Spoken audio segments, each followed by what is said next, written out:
विचित्र बात।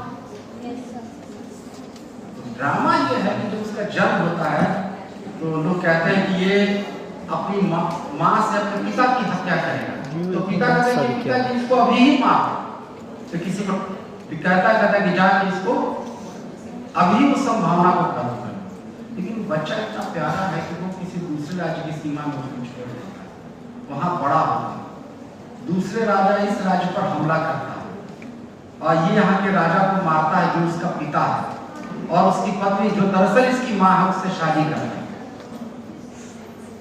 और जब उसको पता चलता है, और जब अकाल पड़ता है तो पता चलता है क्यों ऐसा हो, तो पता चलता है कि इस राज्य में एक ऐसा व्यक्ति है जिसने अपनी माँ के साथ यौन संबंध कायम किया। पता चलता है कि खुद है तो अपनी दोनों आंखों में तलवार फेंकी।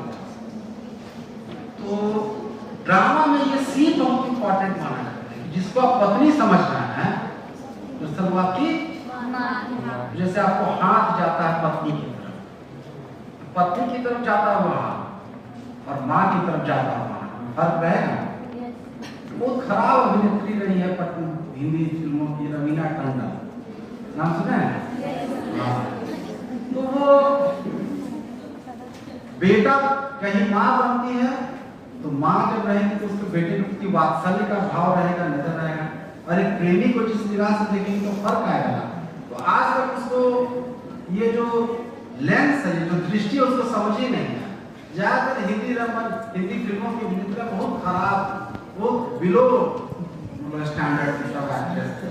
अच्छी अभिनेत्रियां नहीं, जैसे शबाना आजमी है, स्मिता पाटिल।